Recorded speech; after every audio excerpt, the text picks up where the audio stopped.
Since the last episode, I've focused on tidying up the front. As you can see, I've tried to make the black line at the front a lot easier. And apart from that, I've just been focusing on putting aside the parts that I need. These wall segments that you'll see are actually from a very specific set, and somehow I managed to come across 2 bundles that had more than enough pieces in there. It's from the Crystal Wars and 648 Dragonstone Battlefield set. I don't like the spike side of these, but I really like the corrugated industrial look that the other side of these pieces give.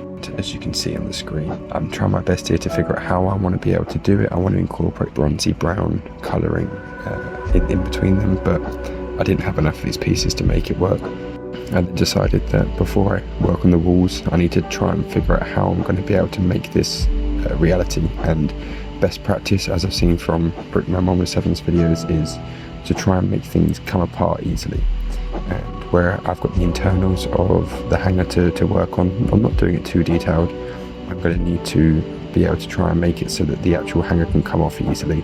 So a way to come around this was to create a bit of a base and then use some smooth pieces and angled pieces here to be able to create a lift-off platform. As you can see, I'm just kind of making my way around, putting down these structures and the angled pieces on the corners and in the middle, and then I'm strengthening that frame and making it so it's quite nice and easy to be able to lift off and remove. A lot of this building process I've found isn't actually the actual building, it's trying to find pieces.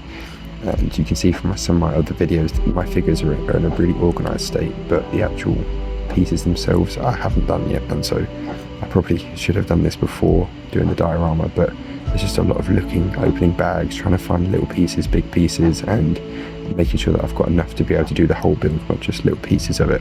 As you can see here, I've got the actual frame that I'm looking at incorporating, and yeah, the next steps then really are going to be looking at how I can fit the walls in place.